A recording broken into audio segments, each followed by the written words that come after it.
welcome back to DIY guitar making. Here we are, we're live in the shop. Not really live, I always say that for some reason. This is a recording. And I got the wood stove going, so you can actually hear it kind of bubbling in the background because I always put a little kettle of water on there. Because I came in here this morning and it was like 58 degrees or something in that ballpark here in the shop. So I'm still wearing a bit of a jacket right now until the wood stove takes the nip out of the air. But anyway, while I'm waiting for it to warm up, let's do some Q&A. First of all, just to catch you up on things, I just finished a workshop with two guys, one from Tennessee and one from Texas. They actually both drove up, neither of them flew, which is pretty cool. I myself am a big fan of long drives, and so I would, if I was taking my own class from a distant place, I would probably do the same thing. Their names were Steven and Jerry, and we had a great time. They built two awesome guitars. While I'm talking about this, I'll have some pictures of them up on the screen so you can see a little bit of an inside scoop of what my classes look like. And by the way, if you are interested in signing up for one of these classes, I have the spring schedule out there. People are starting to sign up now. This is typically the time that people look ahead and sign up for those spring classes. At least that's what I've noticed in the past. So they're starting to fill up. The schedule is on my website, ericschaeferguitars.com. Check it out. I'll probably get the fall schedule up soon too, just because I know some people look that far ahead, look really far ahead. So I'll put that out there too, not by the time this video comes out. But if you are interested in the fall, you can always email me about that. And hey, maybe that your interest in a specific set of dates might influence how I make the schedule. So that'd be a good reason to get a jump on that. But anyway, we had a great time. It was a really easy class, actually. These guys were just very proficient in and of themselves before they even got here. So I didn't have to come down hard on them too much, as I do sometimes in these classes. What else? Oh, Radial Rosette Maker. This is the new design. I wanted to show you guys this. Well, the design is the same, but I'm now having the Rosette Makers engraved instead of having a big decal on there.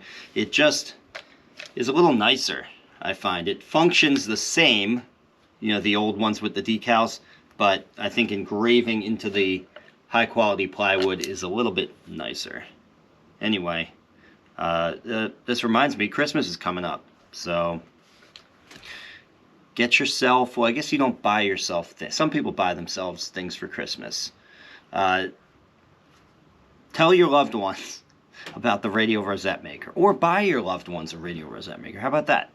You could buy a Radial Rosette Maker for your wife or your kids, and then when they open it and they give you that kind of, thanks, Dad, kind of expression there, you know that they're probably not going to use it, and it's basically yours at that point. So there you go. That's a way of buying yourself a Radial Rosette Maker for Christmas. Pretty cool.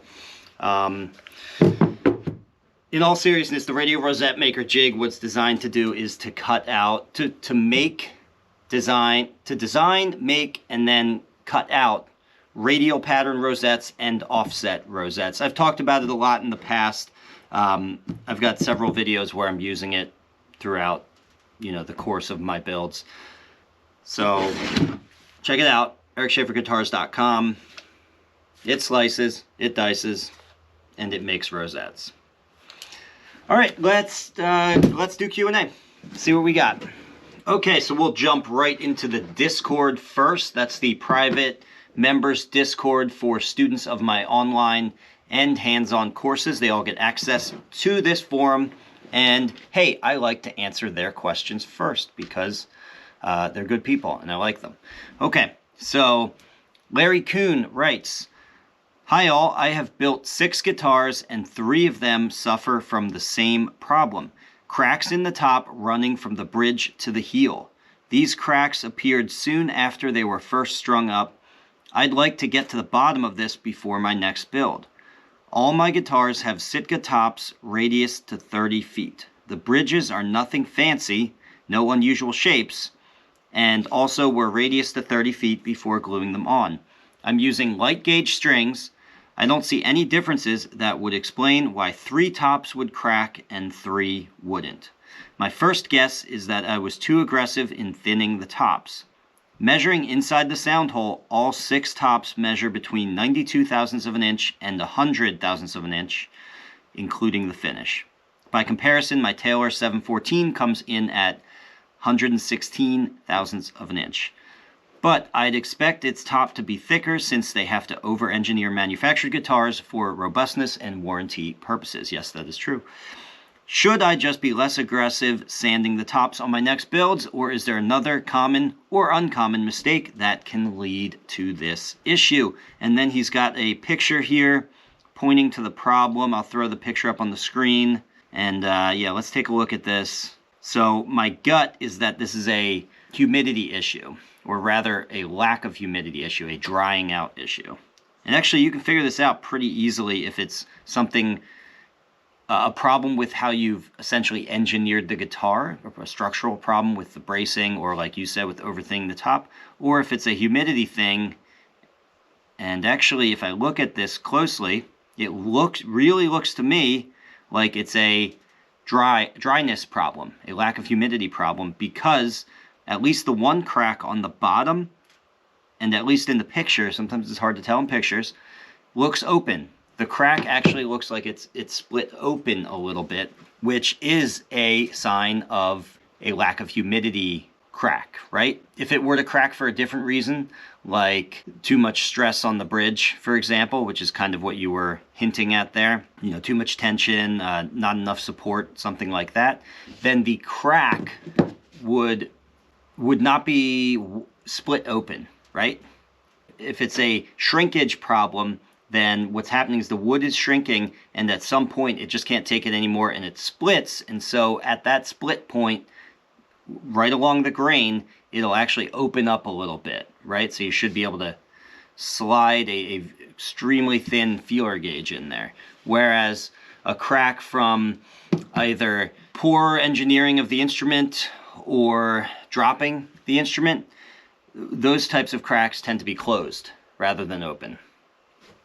So, not to mention, that's just the more common, the lack of humidity thing is the more common issue when I see cracks like that coming off the back of the bridge. It's usually not a structural problem, which is good news for your future guitars. Get a handle on the humidity in your shop. If you want to write me an answer here and let me know what your humidity situation is, I think that would be very helpful for me. The time of year right now that you're asking this, by the way, is also pretty indicative, because right now we are right in the midst of it. This is early December, so everybody's turning the heat on in their homes in certain parts of the country. In parts of the country like here, we've had the heat on in our homes since, I guess you could say, early October perhaps. But anyway, when people start turning the heat on, that's when things really dry out. Winter is naturally dry in and of itself, but what really makes winter a dry time for guitars is the fact that guitars live in people's homes, and people like to heat their homes so they can be warm, and hence the drying out. So yeah, check that out. Let me know what your humidity situation is. That's almost certainly the problem. I will say, though, you mentioned the thinness of the tops. 92 thousandths of an inch is, people do that. It happens. That, to me, is too thin. I don't get even close to 92 thousandths of an inch. I'm more like that Taylor that you mentioned. A lot of my tops, they vary, but 110 thousandths of an inch is not a bad target for your final thickness with the finish on and everything. But yeah, 92 is pretty thin. I still don't think that's why it cracked, though. Okay, Eastern White Cedar for soundboards. Richie writes, has anyone used or seen white cedar used as soundboards? I have a source of white cedar here in New Jersey. I know western red cedar is used quite frequently. Cannot find any information about white cedar. It appears to have the same characteristics as red cedar. I am working towards completing my first guitar, a parlor guitar. I am planning a second guitar with cherry back and sides and possibly a white cedar top. So I don't personally have anything to say about Eastern white cedar, although I will say that it's abundant here on the East Coast, and the fact that I don't hear about it much at all for guitars might indicate something, but it might not. It might be an excellent wood. It just, people just don't use it for no particular reason. But it is abundant, so I don't see why people wouldn't use it if it was good. So yeah, I don't know what the issue exactly would be, but maybe somebody can tell us here in the comments. That would be great. That's what this is all about. So I'm kicking this one out to you guys. Why don't I get, though, I always like to do this. Let's get the scientific name for Eastern white cedar. So, I mean, it's going to be thuja, almost certainly, just like western red cedar. But maybe not. And that's where things can get complicated for us, is when we think something is a true cedar or a true mahogany or a true rosewood, and then you find out that it's not. Okay, Thuja occidentalis. Thuja occidentalis. I never know how you pronounce Thuja, so please correct me if I'm wrong, but I always say Thuja. Thuja occidentalis, so it is in the same family as western red cedar, so it should be at least very, very similar. I would be interested to hear what the difference is and why perhaps people don't use this wood. Hey, maybe I would start using it. I'm on the East Coast. So yeah, I'm kicking that out to you guys. Eastern white cedar, Thuja occidentalis. Let's jump back into the forum, see what else we got. Okay, David Schiff is asking about material for a narrow border. David Schiff, in my next build, I'd like to put a narrow white border on the face of the fretboard and on the head plate. What material is used for this, and where would I get it? Thanks. Okay, so I assume you're not simply talking about binding, because you're saying a narrow white border. You're probably just talking about a simple dyed fiber strip piece of purfling.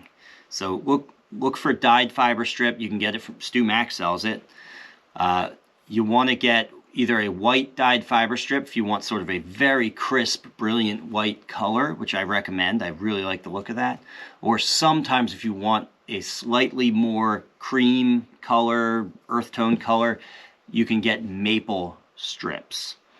The reason you want a dyed fiber strip rather than a real wood strip, with the exception of maple, is that real wood on such a thin piece is going to have too much character in order for it to look good. If there's any sort of banding or the grain turns or anything like that on such a skinny cut of wood, it's going to look like there was some sort of fill there or a break in the purfling strip.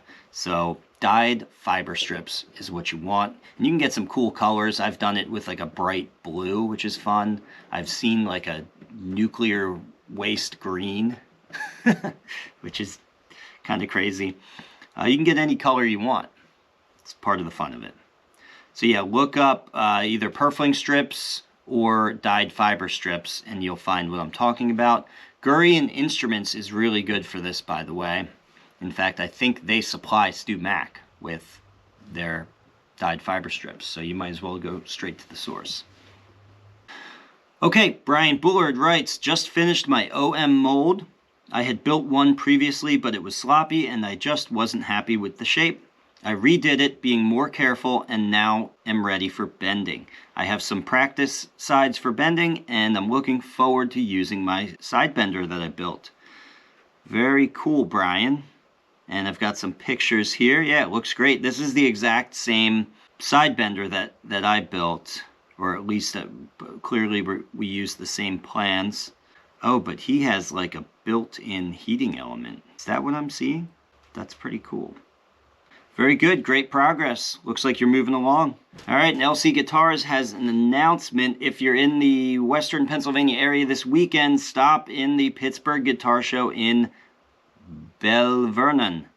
I'll be there with my electric guitars. Very cool. I think I always get these out, you know, a little bit later than what I'm reading here on the screen, so this probably already happened, but I'll throw the pictures up here. He's got some pictures of what he's got prepared for it, so you guys can check that out. Well, let's see, Sunday, December 10th. Yeah, that happened. Still cool, though. Called the Everything Rock and Roll Guitar Show. I never heard of that one. That's cool. All right.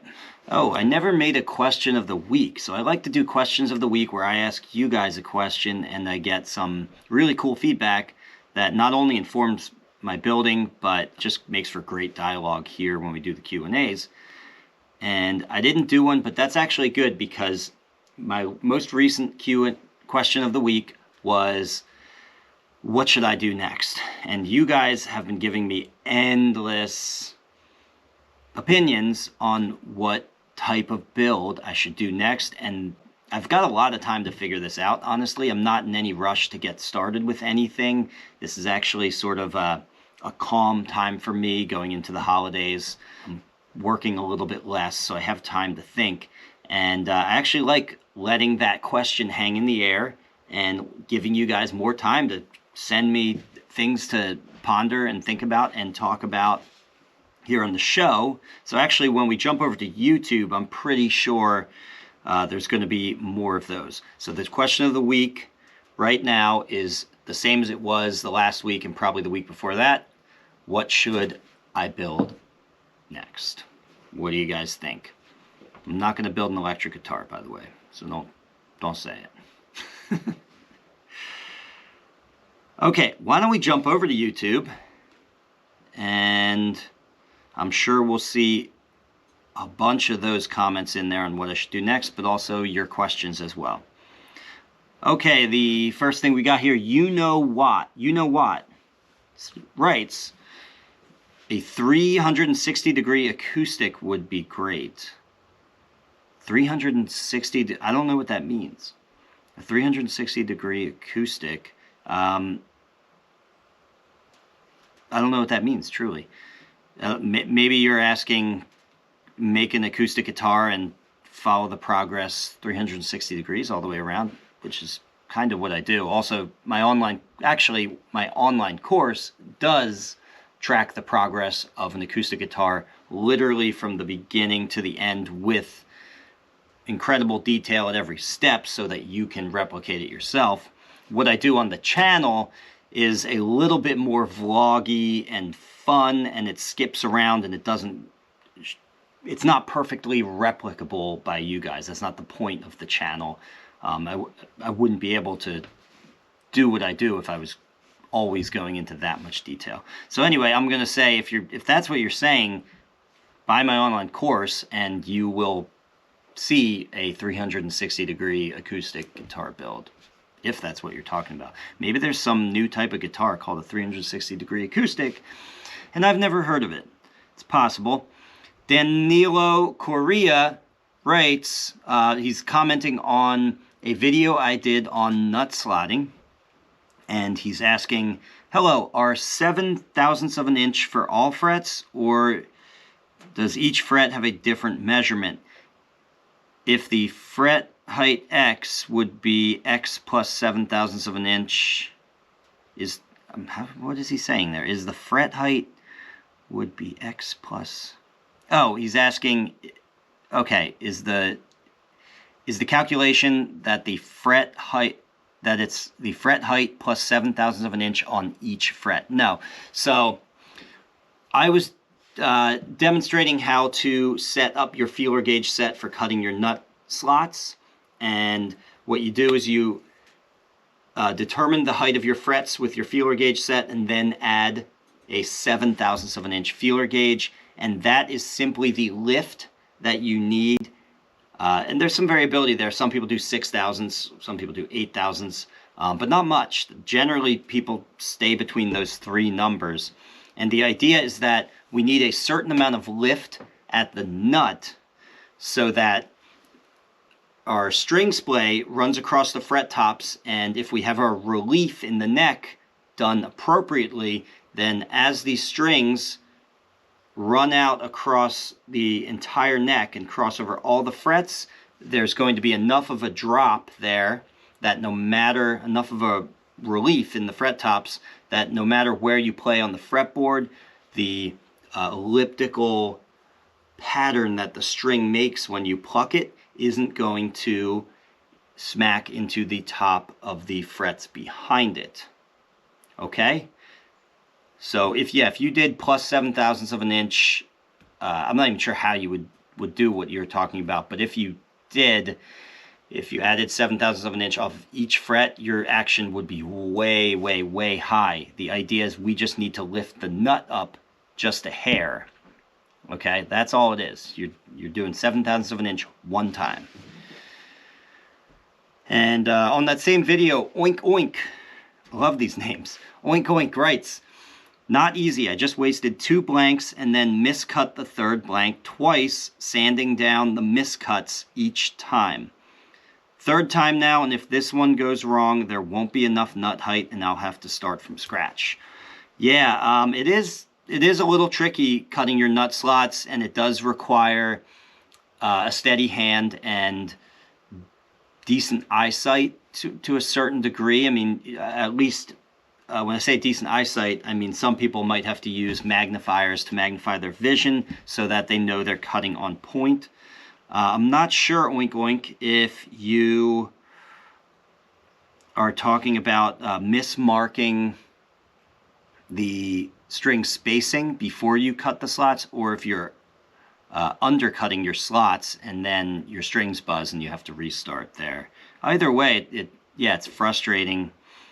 DALG Guitars writes, I like the pragmatic luthier suggestion, domestic woods and a white guitar. Great suggestion.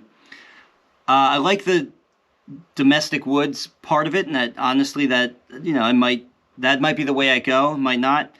But I don't think I'd go with a white guitar, because I think he had recommended maple for the back and sides. And just simply because I really don't like the look of a white guitar. It's just not for me. I mean, obviously, some white guitars can look really cool, but it just doesn't appeal to me. I like a dark back and sides, usually. Scott Merkel writes, how about a baritone guitar? Yeah, that'd be cool. Jacob Thelamer writes, make a Macaferry style guitar. I heard there's a shortage of them, so you might have a bit of a market there. Go for the small hole variant. Yeah, that's really out in left field. I've never investigated or really thought much about the Macaferry, gypsy style guitars. That's a gypsy guitar, right? Am I mixing up terms? See, I really don't know much about that. So with that in mind, I don't think I'd go that direction, simply because my interest just isn't there, at least not right now. David Harris writes, hey Eric, on my way to 15 guitars before I die. Number 3 is well into construction. It's amazing how much you can learn between 1 and 2 and 2 and 3. What I'm learning between 3 and 4 is more valuable than the last.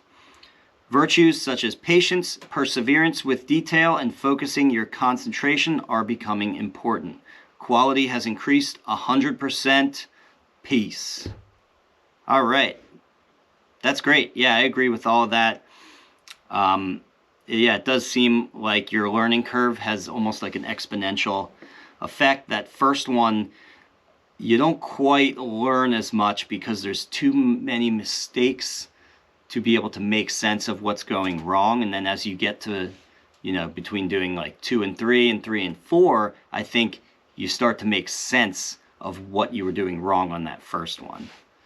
And yeah, totally agree. Patience, perseverance, because you're going to make those mistakes. Let them happen and then just get on with it and build more guitars. Build a dreadnought. JT Guitars writes, build a dreadnought with a Venetian cutaway. I just don't like Venetian cutaways. I might build a dreadnought though, but it would be with a Florentine cutaway. Okay, I think that's good for now. I'm going to get started doing some work here in the shop. By the way, if you guys want to get your questions answered here on the show, I'm going to tell you how. You can either get on the private members Discord. Those questions always obviously get a little bit of precedence here on the show. They tend to go first. And the way that you can get on there is simply by buying one of my online courses or by attending my hands-on workshop, and then you're a member of the Discord channel. But also, in lieu of that, you can simply write your comment into YouTube. I might get to it. I might read it on the show. It might give us all a good chuckle. If it's funny, that's fun too. Otherwise, I might not like your question or comment. I might not read it on the show. And that's okay too. Anyway, that's how you get on the show. I will see you guys in the next one. Thanks for watching. You guys are the best. Bye for now. If you learned something here, please give this video a like and subscribe so you can be notified when I release a new DIY guitar making video. And if you want to really learn more, take one of my structured online courses at ericschaferguitars.com or register for a hands-on guitar building workshop here with me in Burnville, Pennsylvania.